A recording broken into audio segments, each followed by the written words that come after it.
Yo, yo, yo! Welcome back to the MMA Short Show. As always, your boy, Steven Moustaris. And man, I get it, guys. I get all the hate right now at UFC 301. I get how people are upset with the whole Apex card the last few weeks.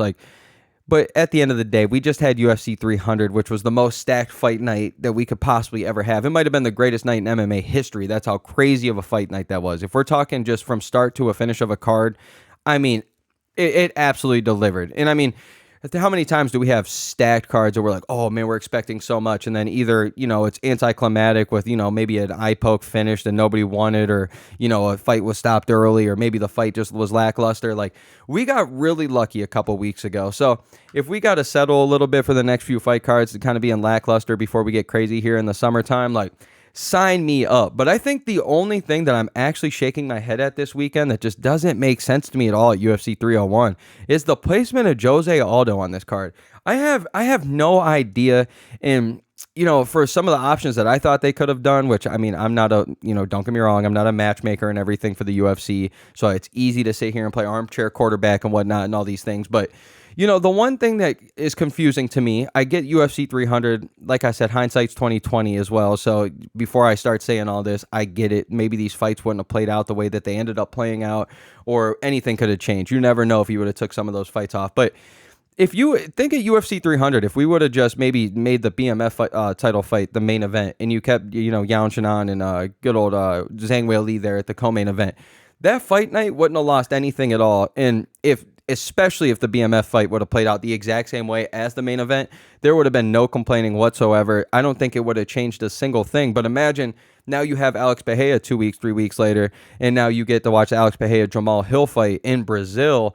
And imagine the same way it plays out. Jamahal Hill, deciding before the fight he's going to, catch the arrow, try to break it in half, and then imagine the ball tag, and then imagine just the same finish where Alex Pereira goes out there, left hook, finishes it. Like, imagine that in Brazil. Imagine that right there. Imagine the star that Alex Pereira becomes, and I don't know if he can become any bigger of a star when it comes globally after UFC 300, after that finish. But Brazil, though, at hometown, that would probably be one of the greatest moments of his life. Or if you want to take that fight away, think about a UFC 300. You could have kept Charles Oliveira and Arman Tsarukyan off that fight card for 1 month and gave us the fans what we really wanted, and made that the co-main event and made that a 5-rounder. I don't think anybody in the world would have denied that. And everybody knows that Charles Oliveira is the number one guy right now in Brazil. So those two fights alone already make way more sense for UFC 301, but they go out there and they blow their load at UFC 300. And now they got to bring poor old Jose Aldo back into it. And what just hurts me the most is it's notorious right now that he has one fight left on his fight card, or on his deal when it comes to the UFC. It doesn't seem like he wants to re-sign because he wants to go out there and continue to do the boxing, maybe go to bare knuckle, maybe, fight celebrities, whatever it may be, to make more money and to continue to do his thing. So if that's the only reason you brought him back, and to have a, just a farewell fight and, in front of the town and save this card, why are we putting him up there against Jonathan Martinez, who's such a killer? And don't get me wrong, I'm not writing Jose Aldo off here. If we look back, the only people that have beat this man, Jose Aldo, are top of the guy. The Max Holloways, Conor McGregor at the time, who was doing his thing, Alexander Volkanovski, Piotr Jan, Merab Dvalishvili. Like, these are the list of people that are out there. In the last two, Piotr Jan and Merab are in the top 3 of the division. So it's like, it's no walk in the park. Nobody's guaranteed to beat those guys. And he went out there and looked pretty good. And so that's my thing. Like, he could win this fight, but if he wins this fight against your prospect, Jonathan Martinez, who's 30 years old, who's probably one of your top 5 most promising when it comes to the future of the bantamweight division, like, we're going to throw him in there to, maybe sacrifice his loss. Like, you're not going to re-sign Jose Aldo at 37 years old.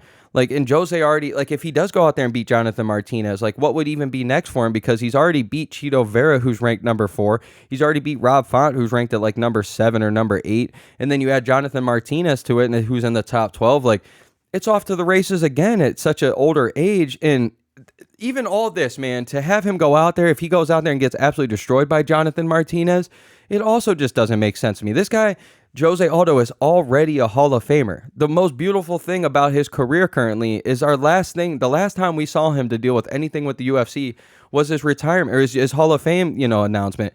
When the dude, it's one of the most beautiful videos out there. The guy's out there, he gets his name called. He's in that hallway, in the Hall of Fame, hallway. It looks amazing. He's dressed up. He starts crying, starts doing his like little walk and whatnot. Like it's the most beautiful thing you could see if you're a fan of fighting.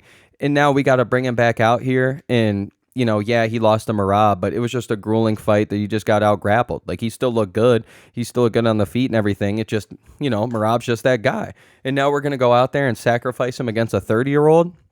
And as a business owner, if you're running this business, if you're a matchmaker, it doesn't make sense either to put Jonathan Martinez in there. If Jonathan Martinez goes out and loses to Jose Aldo, now you just hurt his prospect. Now you just hurt his future. And now you hurt somebody that can maybe go up there and make a good fight for Sugar Sean or, Umar Nurmagomedov or, even, Song Yadong. Like, we have so many people that are up in here, the Corey Sandhagens, the Sugar Seans. Like, this division is so much fun. And I just don't, it's a head scratcher because I think in Brazil, if you would actually gave it some time and actually thought it out, Dom Cruz versus Jose Aldo would have been way more fun in Brazil for these guys. You wouldn't have to worry so much about worrying about wasting a prospect in Jonathan Martinez's career if he does lose to Jose Aldo. Or you don't have to worry about a Hall of Famer, one of your best. People argue that's the GOAT at 145. You don't have to risk him getting knocked out by some up-and-comer that gains nothing from beating him. So I get their point. I get you're trying to make a pay-per-view. I get you're trying to help the hometown. I get all that. And even if Jose Aldo's asking for this fight first just to get out of his contract, like, you guys know what you're doing by giving him somebody so killer. Like, you don't want him to go out there looking great and going off a big win against that guy, this prospect, this up-and-coming killer, for negotiations for him when he's going out to bare knuckle, or he's going to fight celebrities, or he's doing whatever he's going to do, because clearly he still has fight plans. And I don't know, man. It's shaking my head, man. Sometimes I don't like the treatment of the Hall of Famers that we have. We've seen this before. Just like sometimes it's better to just leave these guys go as it is. These guys are Hall of Famers. They have nothing to gain from this fight than maybe a couple, $500,000 Jose Aldo might make, or $300,000, $250,000, whatever it be, which is a nice chunk of change. But from what he's made already, from what his legacy is already, like, I just don't like this fight, man. We could have had Charles Oliveira there. You're not hurting him by waiting 3 weeks. If anything, you hurt him and Arman Tsarukyan by making it a 3-round fight. This could have been a 5-round co-main event. We're all loving it. Or you could have put Alex Pereira here with Jamahal Hill. Like, everything could have worked out really well as for a Brazilian crowd, for a true Brazilian card. But hey, the UFC is going to UFC, and I can't complain. I'm not stupid. I just see what they do to these guys sometimes. It feels a lot like when Nate Diaz was trying to fight out his last little fight, and they're go, oh yeah, well, we're going to make you fight Hamzat, make you get murdered. Like, we're not stupid. We know what you guys do. You guys want to make sure that these guys go out looking as bad as possible. So I hope Jose Aldo gets the win.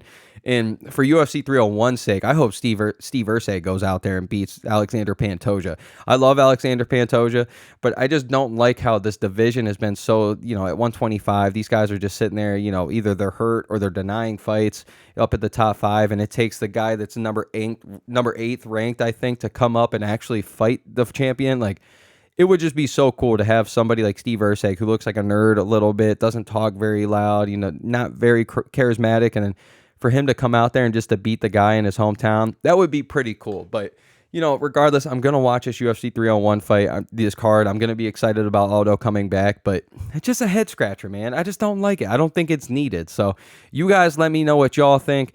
Again, I understand if you throw Alex Pereira in this fight, there's no guarantee that he gets the knockout of Jamahal Hill or even wins, so you could ruin that. And, the Charles Oliveira, Arman Tsarukyan fight, at 5 rounds, that's a hard one to not deny. Like, did we need it the second fight of the whole fight card? Like, no, we didn't. So, as your boy always, Stephen Moustaris, and let's go, baby.